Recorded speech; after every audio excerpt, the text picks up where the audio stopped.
Hey guys, and welcome back to 8 Square Harvest. This is a quick video just summarizing our first full 12 months of operating the greenhouse and our results and some lessons and changes for the future.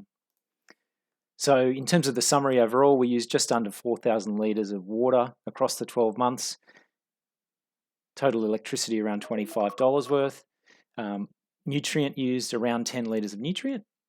Total weight of our food harvested just under 116 kilos for an equivalent supermarket cost of around $2,300 and a net saving on the basis of those small costs above for operating the system, net saving of around $2,100 for the 12 months. In terms of the produce over that 12 months, we harvested 23 kilos of lettuce.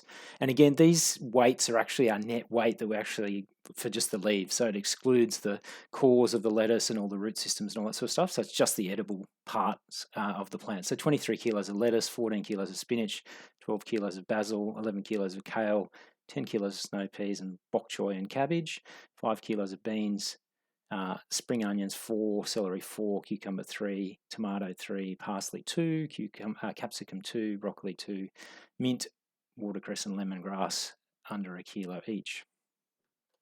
So lots of variety. We're going to narrow that down a little bit going forward, so it's not quite as wide and diverse. But overall, really happy with all of those results. Everything's grown really, really well. The key reason to not do things in the future is really space, the limitation around space. So we'll be trying to focus on the key things that really make a difference for us. In terms of the percentage of days with a harvest in the month or in the year, and it's 226 out of 366. It was a leap year, so 62%. So that's pretty good, given we had a couple of months there in the transition between winter and spring that we didn't harvest much at all because I got the timing wrong. So pretty good. In terms of key lessons, and these lessons are pretty consistent with what people across YouTube provide in terms of advice for people getting into this from the beginning, is leafy greens are absolutely the best thing to focus on to start with. They're easy, they're quick, they don't take up a lot of space, and you get a lot of bang for your buck in terms of space, but also in terms of the system. So definitely a way to go. And from our perspective, particularly, they're the least reliable in terms of quality that you can get at the supermarket. So they're expensive and the quality is not great.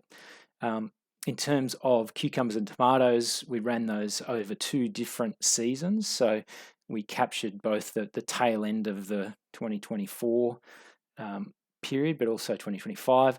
From my perspective, it's not worth the effort in a small space when you're actually constrained by space. They're generally available at the supermarket with pretty good quality and a reasonable price, so we won't be growing them in future. Just too big for the space that we have available and doesn't really make a meaningful kind of contribution. Snow peas in the cool season and dwarf beans in the warm season are definitely worth including, but again, there's a space constraint with those, so we need to manage those effectively if we are going to grow them. And broccoli and capsicums, from my perspective, are good, but they're not worth it. They take too long to get you the outcome you're looking for in terms of the harvestable food. They're generally available at the supermarket, good quality and reasonable price. So again, we won't be growing those in future.